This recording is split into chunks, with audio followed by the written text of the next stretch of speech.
Hello and welcome to Positive Parenting Practices on behalf of Lee Summit Cares. My name is Carrie Gray and I'm a licensed marriage and family therapist, parent of four, and you may know me from teaching the popular Becoming a Love and Logic Parent programs. Today's webinar topic is teamwork and how to get our kids involved in helping out around the house. Specifically, we're going to talk about the importance of having your kids contribute to the family and how to increase their engagement while also decreasing their resistance. And finally, what to do when you deal with a kid who says, I'm not going to do it, you can't make me. So you'll get some tools for dealing with defiance and that level of resistance as well.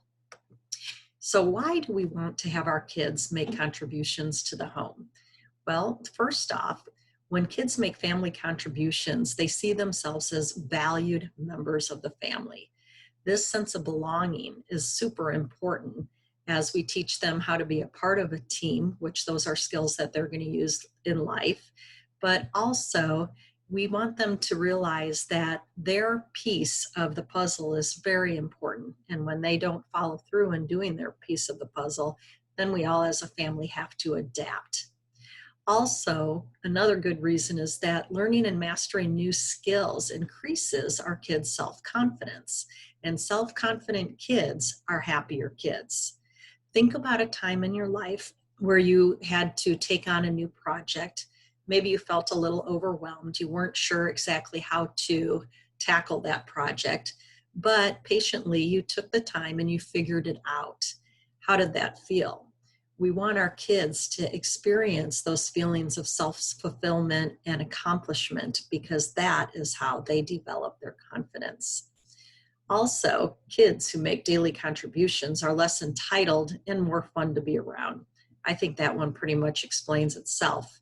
And finally, our kids are better prepared for life in the real world. Think of your home as boot camp, if you will, but it's an opportunity for our kids to learn in a safe environment how to prepare for the many things they'll encounter in life. One of the things that they will need to know how to do is how to run a household someday. And so by teaching them how to do this while they're young, this helps to prepare them for the time when they're ready to leave the nest. And it's never too early to start preparing. So how do we get started? This slide is sharing with you basically the backbone or foundation questions and things to consider when sitting down to talk to your kid about getting engaged in contributions, as well as things that you can do to decrease the likelihood that there will be resistance. So first off, we're going to plan. Planning is important. And to do that, we're going to create a list of all the things that need to be done around the house. So in order to run the household, we're going to get into specifics about what that would include in the slides to come. So number one is the list. Number two is we're going to provide kids with the opportunity to choose from the list. Let's face it, most kids are not going to get excited about the opportunity to clean a bathroom. And so when we create our list of all the things that need to be done, we want to share control by providing them with the decision-making power to decide on, let's say, two things perhaps that they hate the least from the list. Finally, next, we're going to teach our children how to do the job. Oftentimes, parents make the mistake of assuming that their kid knows how to do the job and then getting frustrated when the job doesn't get done. It's important to take some time to show our kids the fundamentals of how to, for example, clean the bathroom. Now, I also want to caution that you keep in mind that as long as the kid gets the outcome that we're looking for, it's okay for them to change up the process a bit. That kind of ties into the idea of having realistic expectations. Some of us might consider ourselves perfectionists in certain areas. And when we're teaching our kids how to be a contributor as a part of the family, now is the time to set perfectionistic tendencies aside and focus on having realistic expectations. And what that would mean is the quality, and we do want to have the job done right. but also the quantity and how much we're asking them to do. And I'll touch back on that a little bit later in this workshop. Focus on what they do right. No one likes to have someone just hone in on their weaknesses. In fact, research shows that when we focus on the positive or what kids do right and continue to encourage them, then they tend to want to work harder and get better. And we know from our own experiences that we get better with things as we practice them. Finally, if you do have a kid, and I know that all of mine experimented with this from time to time where they would cut corners, then we're going to need to redirect them. But when this happens, when our kids misbehave, remember, the fewer words you use and the more meaningful actions, the more effective you will be. So this might sound like your child just spent 30 seconds cleaning the bathroom. We would go to that child and say, "Oh man, it looks like the bathroom hasn't been cleaned correctly. Thanks for doing it right." That's all you have to say. So moving on. So attitude is really important when we're engaging our kids. And so we want to present this with the attitude of we help each other because we love each other. And as we're looking into more specific examples as we build our to-do list, I've provided you with some examples of things that perhaps the adult in the house is doing. For example, going to work and earning money so that we can provide our family with food, shelter, and other needs. I'm certain that many of you spend some time driving your kids from different activities, probably have spent your fair share of time doing laundry, yard work, and cleaning the house. So those are some examples of things that we as adults are already doing to contribute to running the household. Now we're going to look at the kids' side. So when we think about how can our kids jump in and help, we need to consider first the age of the child. And so we know that young kids are not very helpful when it comes to doing chores. In fact, they might even make more of a mess out of things than actually contributing. But it's still important to engage them in the process. So when you're starting with a young child, 2, 3, 4, 5 years old, who's eager to help out, remember these simple guidelines. First of all, they have 3 things. 1, they have you doing the chore with them. 2, they've got that chore, which oftentimes is picking up toys. And 3, you're teaching them how to make it fun. By doing this, you set the tone for future contributions in your home. As our kids get older, obviously, they can take on more complicated jobs. And our next slide is going to show you some different examples of how we can progress in providing our kids with examples of different types of chores that they can do. So let's focus in on ways that your kids can help. And I'm going to use laundry as an example. So a younger kid can learn to help out with laundry by sorting the colors into darks and lights. Great opportunity for them. Then as they get older, our kids can learn and have the ability to start folding the laundry and maybe even delivering it to the person's room so that that person can put it away. As our kids get older, and some as young as, 5th, 6th grade on up, now we're teaching them how to do the laundry. And I started with my kids by teaching them how to do their own laundry, just in case they would cut some corners. I didn't want to lose things in the wash towards their learning process, if you will. And so you'll notice that we have a progression in how we're teaching them these fundamental life skills. Now, I do want to caution that as your kids get older and they become really competent and you can count on them to do the chore and to do it right, it's important that you don't delegate running the household towards your kids. As with anything in life, balance is important, and we need to also consider the time that they're spending at school, just like you're spending a job. And also, different extracurricular activities, time for studying. And so we want to be realistic and balanced in the amount of time that we're essentially having them participate in chores. So let's move on and talk about ways in which to organize or keep track of what everybody is doing. So on Pinterest, I found these different charts, and so you can kind of look for something that would work for your family. But I found that, especially this one on the right-hand side, is helpful to provide some visual pictures with younger children of what they're going to be doing. When my kids were younger, we actually even took pictures of them doing chores, and they got a kick out of that. And so they knew, without us reminding them and nagging them about what they needed to do, that they would just take care of these responsibilities. As our kids got older, we shifted to something more like the chore chart on the left-hand side, where we would list what the chore was done, and then they could mark off when they had that finish.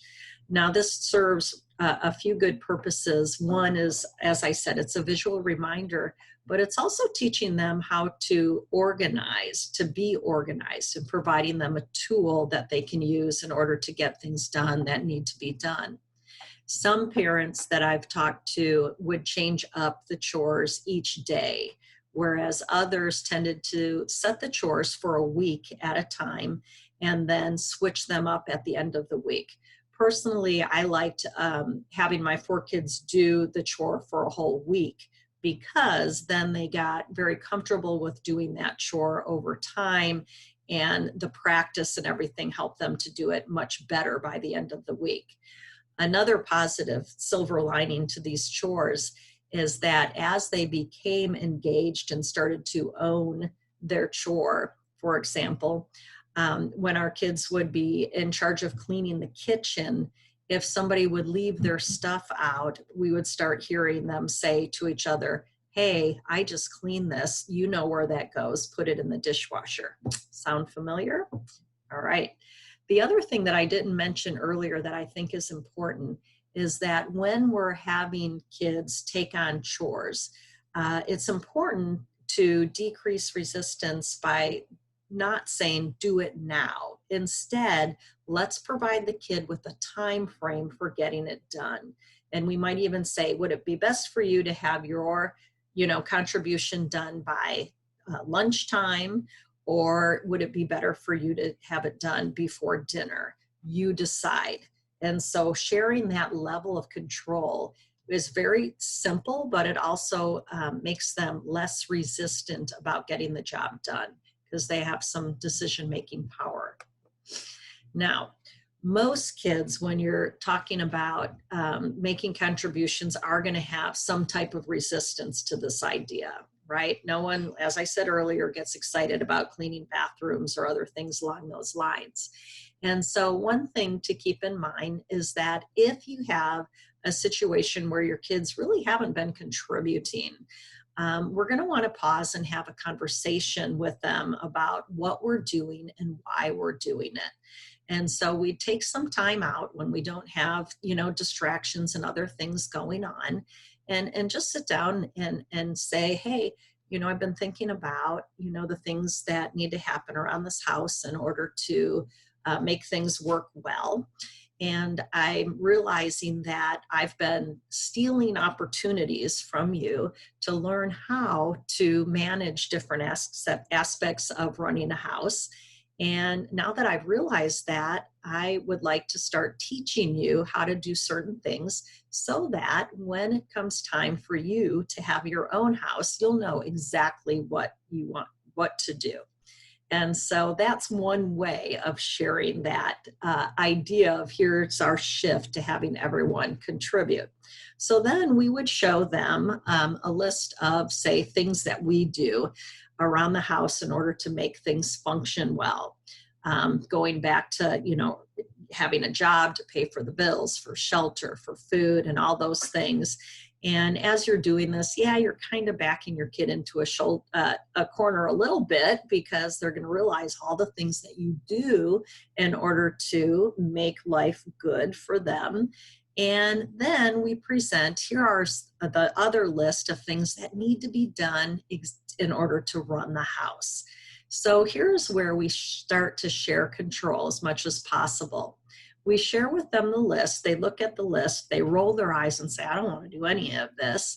that's when we say, okay, you pick two and go ahead and pick the two that you hate the least from this list. All right. Now we assume compliance, that they're just going to, they're going to get it done. But we also know that we have to show them how to do the chore before we just assume that they're going to get it done. So that is a piece that we do need to remember that I spoke about earlier. So what do you do when later on you've had this agreement, they're going to get the job done before lunch, and your kid starts wandering off to the video game console and they're playing their game, and you look and you realize they haven't done their chore? Now, most parents are going to feel a little bit of anger and frustration at this point, but it's important that we don't get tied into that. And so we're going to take a deep cleansing breath, and we're going to respond with few words and meaningful actions. And so we would walk over to the child and say, oh man, you are welcome to play your game as soon as you have your contribution done.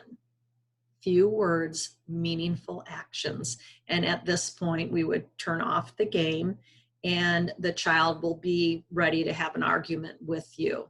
So when the child says things like, oh, I'll get to it in just a minute, or no one else has to do chores, this is where you respond by turning off your brain so you're not focusing on the child's argument, but saying just a simple statement such as, I love you too much to argue.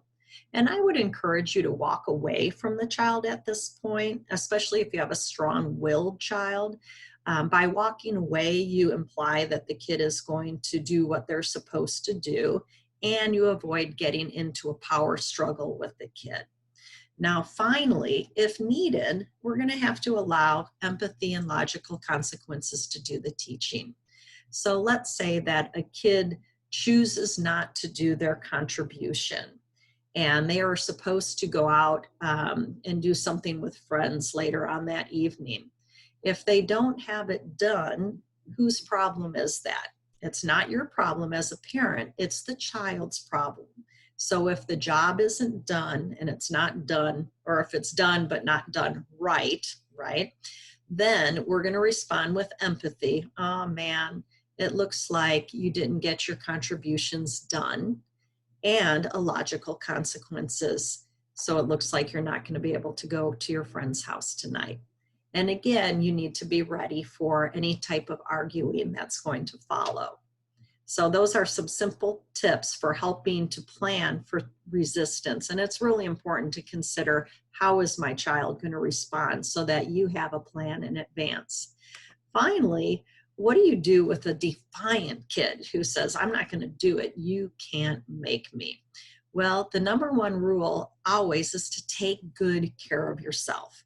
And so you're going to do that by having a backup plan. And you're also going to refrain from nagging and reminding the kid, because that just drains your energy. So when you have a kid who's being defiant, here are some possible ways that you can deal with that situation. One could be what Love and Logic refers to as an energy drain. So essentially, our kids are going to do things that drain our energy, and certainly refusing to help out the family by doing a contribution is going to drain your energy. And so how that would sound is like this. Remember, we're going to take good care of ourselves. So we're not going to nag the child about getting the chore done.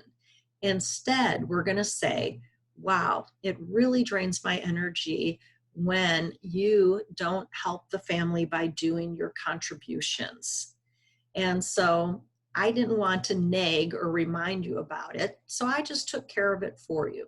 So now I'm going to take care of myself by taking some time to do something that I want to do. I'm afraid I won't be bringing you to your friend's house this evening. And that is it. All right. Few words, meaningful actions. Another technique that we used within our home was we would hire someone else to do the job. But the person who was supposed to do the job is the one who's actually going to pay for the person. And so in our home, we would provide our kids with an allowance on Fridays. And it was just a little bit of money so that they can learn how to manage money, right? And so when a child would not do a chore for whatever reason, we would hire one of the other kids to do it for them. And so how this would play out then is on Friday allowance day, we would hand out, say we'd have $5 for one of our kids, and we would give them two of the $5 and give the other three to the kid who stepped up and did the job for them. Now, you can see how this would play out. Obviously, the one who is having to pay to have someone do the chore didn't like that at all. And so we would simply say, hey, I didn't want to nag or remind you. Remember, this is how you take care of yourself. And so I paid your sister to do the chore. Next week is another week, right? Few words, meaningful actions. So I want to thank you for joining this edition of Positive Parenting Strategies on Teamwork. If you would like to follow more of our webinars, please visit YouTube and Google Lee Summit Cares. We also provide parent education classes that are face-to-face, and you can learn about our upcoming classes by visiting leesummitcares.org. I hope you have a wonderful day and have a great time raising those kids. Thanks for joining.